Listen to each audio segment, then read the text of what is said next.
اور ہمارے ساتھ پروفیسر احمد حماد موجود ہے. دیکھتے ہیں آج وہ ہمارے لیے کون سے نبی یا پیغمبر کا واقعہ لے کے آئے ہیں, ان کی طرف چلتے ہیں. بسم اللہ الرحمن الرحیم. رب اشرح لی صدری ویسر لی امری واحلل عقدۃ من لسانی یفقہوا قولی.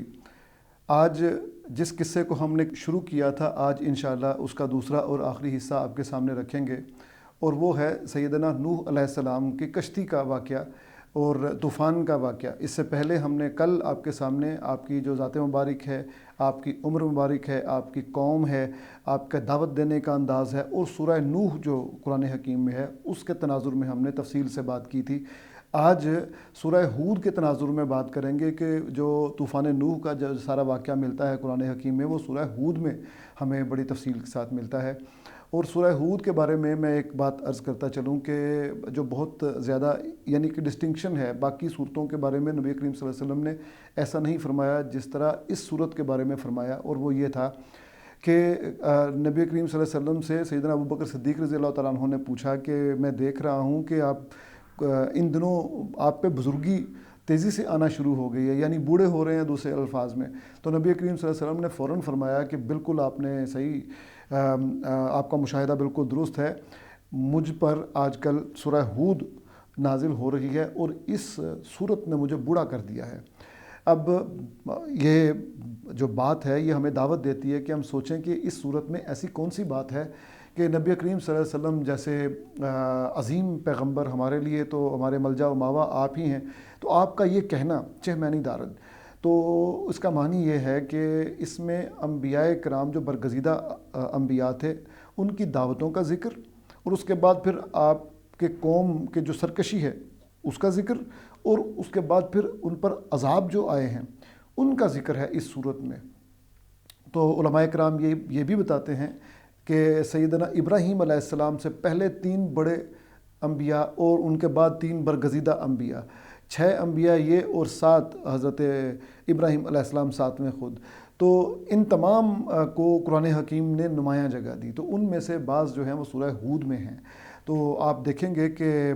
سورہ ہود کا جب آپ خود بھی مطالعہ فرماتے ہیں تو آپ کے سامنے یہ واقعات سارے آتے ہیں, اور استغفار کیے بغیر آپ آگے نہیں بڑھ سکتے. تو طوفان نوح کا واقعہ بھی اس لیے سورہ ہود میں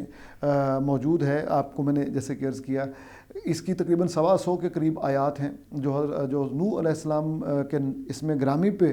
جو صورت ہے وہ مختصر ہے, وہ چھوٹی ہے. اس کی یہ طویل اس سے تقریباً 5 گنا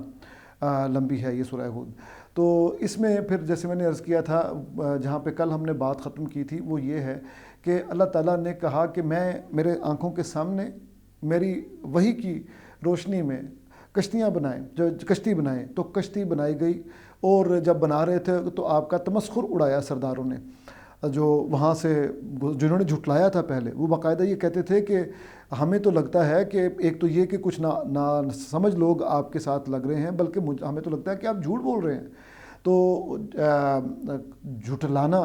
نبی کی تعلیمات کو یہ سرکش قوموں کا وتیرہ رہا ہے. تو آپ دیکھیں کہ یہاں پہ بھی ہے. اس سے پہلے حضرت ادریس علیہ السلام کا بھی آپ نے دیکھا, اور بعد کے واقعات بھی آپ دیکھیں گے کہ کم و بیش یہی کہانیاں, یہی ستیزہ کار رہا ہے ازل سے تا امروز, چراغ مصطفی سے شرار بولہبی. تو یہ بولہب کی صورت میں انبیاء کے سلسلے کا آخری جو وہ تھا کشمکش, جو حق اور باطل کی لڑائی تھی, وہ ایک طرف بولہب تھا اور ایک طرف نبی کریم صلی اللہ علیہ وسلم تھے. اسی سلسلے میں اب نوح علیہ السلام اور ان کی قوم ہے. تو مذاق اڑاتے تھے اور جھٹلاتے تھے, اور کشتی جب بن رہی تھی تو مزید مذاق اڑایا گیا اور کہا گیا کہ یہ تو کمال کر رہے ہیں آپ, کوئی پانی آپ کو نظر نہیں آتا. تو حضرت نوح علیہ السلام نے بڑی دلچسپ بات کی. انہوں نے کہا کہ دیکھتے ہیں کہ کل, یعنی جب اللہ اپنا وعدہ پورا کر دے گا تو پھر کون کس کا مذاق اڑائے گا. بہرحال اللہ تعالیٰ کے حکم سے آپ نے 3 منزلہ کشتی بنائی, اور تمام انواع جو ہیں ان کے زوجین, وہ جوڑے, ان کو اپنے کشتی پہ سوار کیا, اور اللہ کے حکم سے پھر پانی جو ہے وہ جاری ہوا. تنور کا ذکر ہے قرآن حکیم میں کہ تنور سے پانی ابل پڑا, وافر مقدار میں پانی آیا. تو اس کی 2 توجیحات یا تشریحات یا تفسیریں ہیں. ایک تو یہ ہے کہ جغرافیائی طور پہ وہ خطہ ایسا ہے, جس جگہ پہ یہ واقعہ رونما ہو رہا تھا وہ خطہ ایسا ہے کہ وہ باؤل شیپ لگتا ہے. تو کوئی یعنی سمندر اوپر ہے، اور جیسے ہم کراچی کو بعض اوقات کہتے ہیں کہ کراچی کے بعض حصے نیچے ہیں سمندر کی سی لیول سے، تو وہ جو چٹانیں ہیں اس میں سوراخ ہو گیا اور اس سے پھر وہ پانی آنا شروع ہو گیا، اس کی طرف اشارہ ہے۔ یا دوسرا یہ کہ علامتی طور پہ کہ زمین پہ پانی بھر گیا چاروں طرف، اور تنور جو کہ آگ اگلنے والی چیز ہے اس میں بھی پانی ہی پانی تھا، اتنا پانی آیا، اور اوپر سے بارش مسلسل برس رہی تھی، تو اللہ تعالیٰ کے حکم سے یہ برستی رہی، تو ایسا خوفناک طوفان آیا کہ اللہ کی پناہ۔ اس طوفان میں یہ کشتی جو تھی وہ ٹھاٹھے مارتے ہوئے سمندر نما وہ ظاہر ہے وہ صورت اختیار کر گئی زمین، تو اس میں سے یہ کشتی جا رہی ہے، تو اس میں پہاڑوں کی ان موجوں کی اوٹ، پہاڑ جیسی موجیں، یہ بھی قرآن حکیم میں ہی موجود ہے، اس کی اوٹ میں سے آپ کو اپنا فرزند، اپنا بیٹا نظر آیا، تو آپ نے اس کو کہا کہ تم میرے پاس آ جاؤ، تو اس نے کہا کہ نہیں، میں اس سے اونچے پہاڑ پہ چلا جاؤں گا اور مجھے پہاڑ بچا لے گا۔ تو سیدنا نوح علیہ السلام نے کہا کہ آج اللہ تعالیٰ کی رحمت کے علاوہ کوئی نہیں بچا سکتا، اس کا حکم جو ہے نا آج آ گیا، اور وہی جو سرکش قوموں کا انجام ہوتا ہے وہ انجام آج آن پہنچا۔ تو بہرحال یہ واقعہ، یہ ڈائلاگ ہو رہا تھا، تو قرآن حکیم کے الفاظ ہیں کہ ایک موج ان دونوں کے درمیان حائل ہوئی اور اگلے ہی لمحے آپ کا بیٹا غرق ہو چکا تھا۔ تو کہتے ہیں کہ اس بیٹے کا نام یام تھا، اور جو کشتی میں موجود تھے وہ 3 بیٹے تھے، ہیم، سیم اور یافس، ہم سب انہی کی اولادیں ہیں، یہ کہا جاتا ہے۔ تو بہرحال جب وہ غرق ہو گیا بیٹا، تو کشتی اپنے سفر پہ جاری و ساری رہی۔ اس کے بعد اللہ تعالیٰ نے حکم دیا زمین کو کہ زمین اپنا پانی نگل لے، اور آسمان کو حکم دیا کہ بارش برسانا، پانی برسانا ختم کر دے۔ تو یہ جب تھم گئی، سب پانی کا آنا تھم گیا، تو جس جگہ پہ کشتی نے جا کے لنگر انداز ہوئی یا ٹھہری، وہ جودی کا پہاڑ ہے۔ جودی کے بارے میں یہ کہا جاتا ہے کہ یا تو یہ وہیں پہ اسی دجلہ و فرات کے علاقے میں ہے، یا پھر ارارات کے علاقے میں ہے، جو کہ روس اور ترکی کے بارڈر پہ ہے۔ تو بہرحال آج کل زیادہ تر گمان یہی ہے کہ یہ روس اور ترکی کے بارڈر پہ ہے، اور اللہ تعالیٰ نے اس کشتی کو محفوظ رکھا ہے، اور ہمیں نشانی دکھانے کے لیے بعض لوگوں نے یہ بھی بلکہ دعویٰ کیا ہے کہ ہم نے اس کے کوئی دیکھی ہیں، نشانات دیکھے ہیں، لیکن قریب جا کے نہیں دیکھا کہ یہ واقعتاً وہ کشتی ہے، کشتی نما کوئی چیز ضرور ہے، بعض پائلٹس نے یہ بتایا ہے۔ تو بہرحال جناب یہ واقعہ ہے سارا۔ اس میں آخر پہ جاتے جاتے آپ کے سامنے یہ ذکر کرنا بڑا ضروری ہے کہ جب یہ طوفان تھم گیا، تو یعنی طوفان تھم جانے کے بعد والی آیت میں یہ ہے کہ نوح علیہ السلام نے کہا کہ اے اللہ، یہ جو میرا بیٹا ہے یہ بھی تو میرا اہل تھا، اہل و عیال میں سے تھا، تو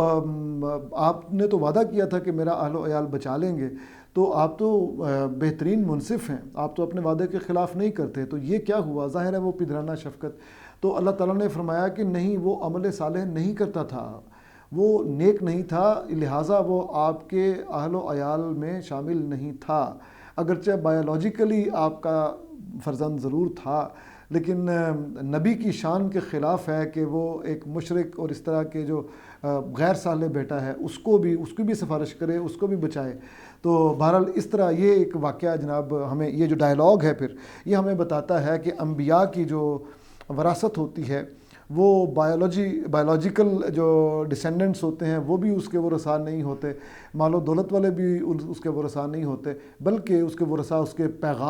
اس کے پیغام کو ہولڈ کرنے والے ہوتے ہیں۔ تو بلکہ وہ کیرن آرمسٹرانگ نے لکھا ہے کہ چشم فلک نے یہ دیکھا کہ مکہ سے جب ہجرت کی مدینہ کی طرف نبی کریم صلی اللہ علیہ وسلم نے، تو آپ کی جو لینیج ہے وہ آپ کے ساتھ نہیں ہے، بلکہ یہ ایک عجیب قبیلہ تھا جو لینیج بلڈ لائن کے بغیر تھا، اور وہ تھا ایک دعوت پہ، میسج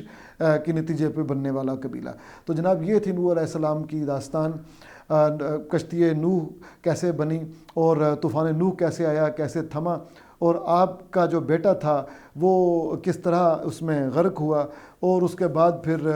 یہ سلسلہ جو ہے ہیم، سیم اور یافس، ان سے یہ سلسلہ آگے چلا۔